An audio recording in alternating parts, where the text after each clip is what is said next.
मंत्री अश्विनी वैष्णव द्वारा शुरू की गई नई सेवा भारत गौरव के तहत निजी कंपनियां अब किराए और सुविधाओं को तय करने की आजादी के साथ रेलवे से लीज पर लेकर थीम आधारित टूरिस्ट सर्किट ट्रेन चला सकती हैं। रेलवे ने इन थीम आधारित सर्किटों के लिए 150 से अधिक ट्रेनों का आवंटन किया है, जिन्हें माल या यात्री खंडों के बाद रेलवे द्वारा दी जाने वाली सेवाओं में तीसरे अनुभाग के रूप में वर्णित किया गया है। रेल मंत्री ने कहा कि इन ट्रेनों का संचालन निजी क्षेत्र और IRCTC दोनों ही कर सकते हैं। साथ ही उन्होंने ये भी कहा कि ये नियमित ट्रेन नहीं है जो किसी भी सारणी के हिसाब से चले, और हमने इन थीम आधारित ट्रेनों के लिए 3033 रेल डिब्बों या 150 से अधिक ट्रेनों को चिन्हित किया है। यात्री और मालगाड़ी अनुभाग के बाद हम भारत गौरव रेलों के लिए पर्यटन अनुभाग शुरू कर रहे हैं।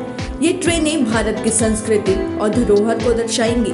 आपको बता दें कि रेल मंत्री ने आगे जानकारी देते हुए कहा कि अभी तक भारत गौरव योजना के लिए ICAF कोच निर्धारित किए गए हैं, लेकिन भविष्य में वंदे मातरम, विस्टाडोम और LHB कोच भी मांग के आधार पर शामिल किए जा सकते हैं। उन्होंने कहा कि कोई भी व्यक्ति से लेकर समाज, ट्रस्ट, टूर ऑपरेटर और यहाँ तक कि राज्य सरकारें भी इन ट्रेनों के लिए आवेदन कर सकती हैं और उन्हें थीम के आधार पर विशेष पर्यटन सर्किट पर चलाएं। बता दें कि ओडिशा, राजस्थान, कर्नाटक और तमिलनाडु जैसी राज्य सरकारों ने इन ट्रेनों में रुचि दिखाई है। उन्होंने कहा कि पर्यटन क्षेत्र के पेशेवरों की मुख्य ताकत का उपयोग पर्यटन सर्किट को विकसित करने और पहचानने और भारत की विशाल पर्यटन क्षमता का इस्तेमाल करने के वास्ते थीम आधारित ट्रेन को चलाने के लिए किया जाएगा।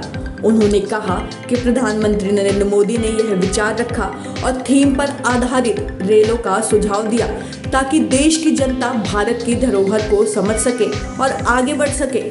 वैष्णव के अनुसार इन ट्रेन का किराया व्यवहारिक रूप से टूर संचालक तय करेंगे। उन्होंने कहा कि ओडिशा, राजस्थान, कर्नाटक और तमिलनाडु जैसे राज्यों की सरकारों ने इन ट्रेनों में रुचि दिखाई है। रेलवे द्वारा जारी एक प्रेस बयान के अनुसार इन ट्रेनों के लिए आवेदन करने की प्रक्रिया 1 लाख रुपए के शुल्क के साथ एक चरण पारदर्शी ऑनलाइन पंजीकरण प्रक्रिया के माध्यम से होगी।